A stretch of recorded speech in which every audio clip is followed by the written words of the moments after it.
This happened maybe 10 years ago when I was in my early 30s. I was standing in line at a local pharmacy to get my prescriptions. This is a small town, and I'm a regular there, so they know me on sight. I was behind a couple of other people in line, and there were a couple of people behind me. I keep feeling a tickle in my hair in the back of my head, but every time I look behind me, the guy there was a few steps back and looking at the floor.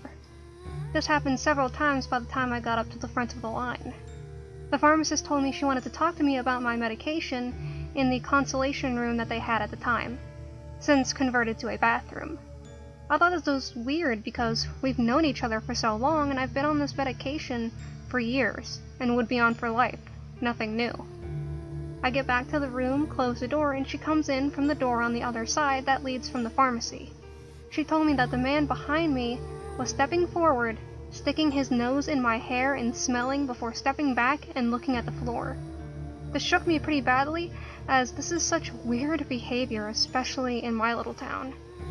The pharmacy staff insisted on having me wait until the guy was distracted, and then they'd have a security guard walk me to my car, watch me drive off, and make sure I was gone before a hair sniffer came out and saw I was driving and what direction I was going. I still use this pharmacy, and some of the same people still work there. I'll always be grateful for what they took to keep me safe that day.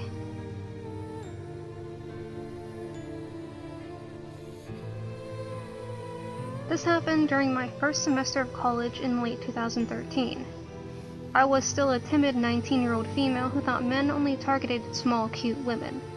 My college has a very good name in its field, and both our campuses have high security, but it's located in one of the top 5 most dangerous cities in America.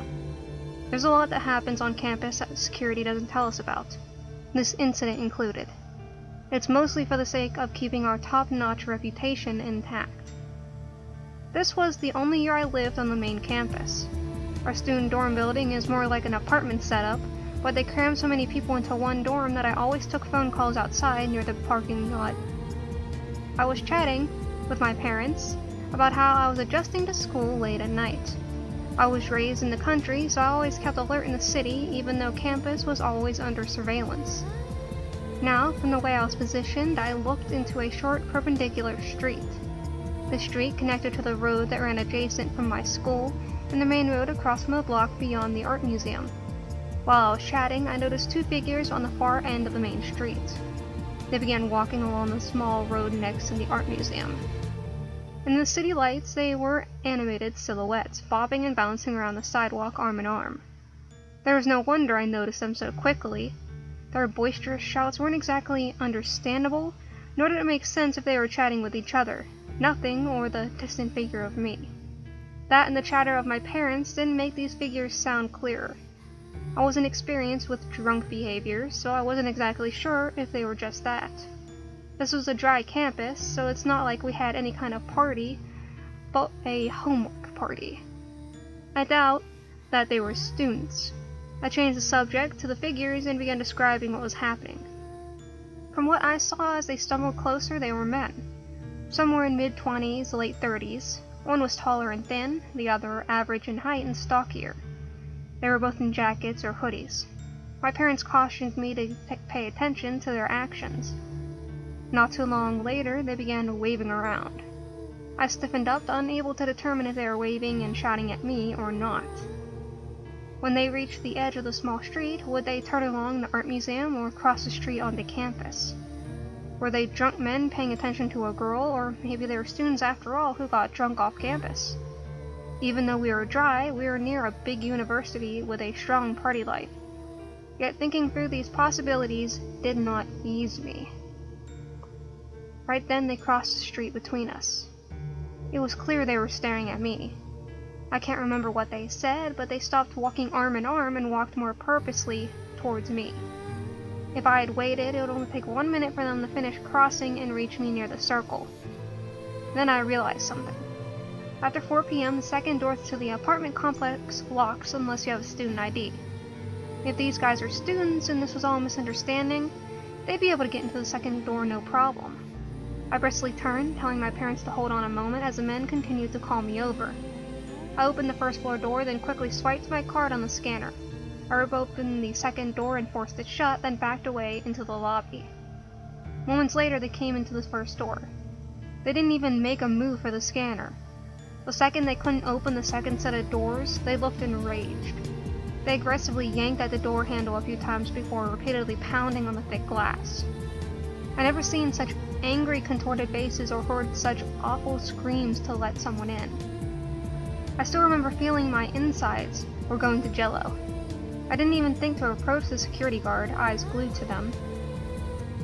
Finally, I found it in me to just meekly mumble no before rushing to the furthest reaches of the first floor I could find and tell my parents what happened.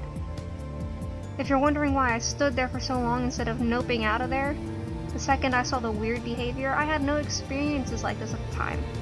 And I'm not a fight or flight person, I freeze. I need time before situation hits to think it through on fight or flight. I tend to get lucky in dangerous situations. I've either always had someone stand up for me, or in this case, they gave me a lot of time to think before they even got close. Of course, I never heard anything in the school emails about these guys, so I can't tell you what happened next. The thing that bothers me the most, though, is what would happen if these guys were bold enough to doing this during the day.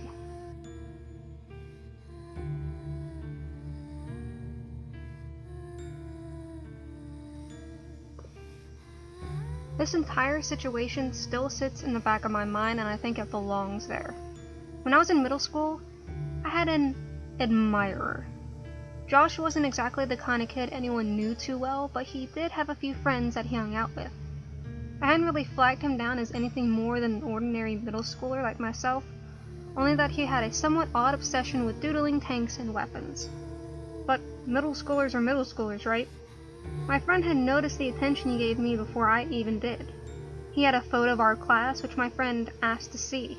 He pointed at my face in particular and made a heart with his hands. She stared at him, laughed nervously, and left to tell me about it. Here are a few of the red flags I tried to ignore. Number 1. The teacher ended up arranging the class so that Josh sat next to me near the back of the class. I had once caught him quickly closing a tab on his computer of something that I could only describe as a torture game, with a semi-realistic screaming person who you could interact with. Number 2 is sitting next to him made things turn sour quickly. He began saying rude and degrading comments about me to my face. I remember groaning loudly in frustration and annoyance over some kind of math problem, to which he responded, "I'd love to make you make a sound like that." I shuddered and did not speak up to anyone about it. Number 3. I bought a pair of steel-toed leather boots for my birthday. I wore them to school for the first time and he said, "Promise not to kick me with those?"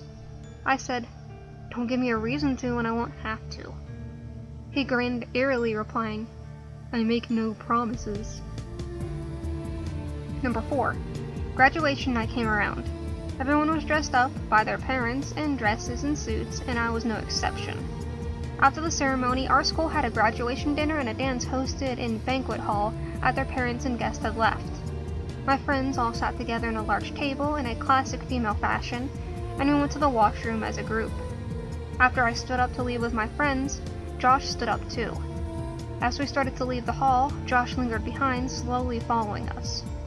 I went into the women's washroom with my friends only to see that there was a long line up inside, so I told them I would wait out in the hallway around the corner.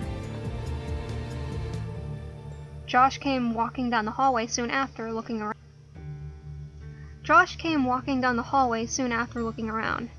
He walked right up to the women's washroom door, still looking around. He was about to open it when I walked out from around the corner and said, "Hey, what are you doing? Why are you out here?" "I'm waiting. What are you here for?" "I'm just going to the bathroom." "There's a line inside. That's the women's bathroom." As I pointed to the door he was in front of, clearly labeled with a sign. We stepped away from it now. Stepped far away from the door to the point where he was pressed against the wall opposite of the washroom. I do not think I will ever forget what he said to me then. He smiled at me, fully grinning now, and said, "I'll pay you not to tell." I didn't know how to respond to that. His voice was filled with malice, and something about the situation felt very, very wrong. I backed away, declining whatever number of bills he had already pulled out of his pocket. He quickly turned around and went back into the hall. He didn't even go to the men's washroom despite having said he was here to use it. For quite some time, the thoughts plagued me. What if I had been inside the women's bathroom and no one was around? Why was he out here? Why did he offer to pay me? I later recalled that he had been suspended from school after a situation occurred between him and another female student, but this had happened before I transferred to this school, and I don't know the complete details. I don't know where Josh is now, or if this behavior has escalated. I've tried to rationalize his behavior for years, but I still strongly believe that this was no ordinary middle school crush.